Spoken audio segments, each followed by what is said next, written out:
చెప్పేదే దొంగ సాక్ష్యం. పైగా న్యాయమూర్తికే పాఠాలు చెప్తుంటే అది కూడా రాసుకొచ్చి సాక్ష్యం చెప్తున్నటువంటోడి మీదన కోర్టు తీవ్రంగా మందలించిన ఉదంతం ఇది. కోర్టులో సాక్ష్యం చెప్పడం అంటే రాసుకొచ్చి చదవడం కాదు. ఏం చెప్పదలుచుకున్నారో అదే చెప్పాలంటే ఓ సాక్షికి విజయవాడ 2వ అదనపు జిల్లా సెషన్ జడ్జి కోర్టు న్యాయాధికారి సత్యానంద్ స్పష్టం చేశారు. విజయవాడలో అభయ గోల్డ్ సంస్థ మోసమే సిఐడి నమోదు చేసిన కేసు ట్రయల్ శుక్రవారం ప్రారంభమైంది.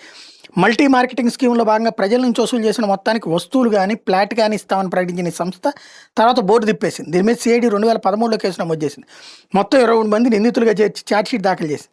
దీని మీద ట్రయల్ ప్రారంభం కావడంతో మొదటి సాక్షి మత్తయ్యని కోర్టుకు పిలిపించారు. అభయ గోల్డ్ సంస్థకు ఎంత డబ్బు చెల్లించామని న్యాయాధికారి ప్రశ్నించడం తనకు సరిగ్గా గుర్తులేదని కాగితం చూసి చెప్తానని ఆయన తెలిపారు. దీని న్యాయాధికారి అభ్యంతరం వ్యక్తం చేశారు. రాసుకొచ్చిన కాగితాలు చూసి సాక్ష్యం చెప్పడం కుదరదని స్పష్టం చేశారు. ఎంతో దూరం ప్రయాణం చేసి అలసిపోయి ఉన్నానని, మర్చిపోయిన విషయాలను చూసి చెప్తున్నానని మొత్తం వాదించారు. దీని మీద న్యాయాధికారి ఆగ్రహం వ్యక్తం చేశారు. నువ్వేం టీచరు కాదు, మా పాఠాలు చెప్పొద్దంటూ చురకలేశారు. అభయ గోల్డ్కి ఎంత మొత్తంలో చెల్లింపులు చేసావో చెప్పాలని సూచించారు. కట్టిన మొత్తం సరిగ్గా చెప్పలేకపోయినా వచ్చే నష్టమేమీ లేదన్నారు. అనంతరం కాగితం చదువుకుని వచ్చి సాక్ష్యం చెప్పడానికి మొత్తం కొంత టైం ఇచ్చారు.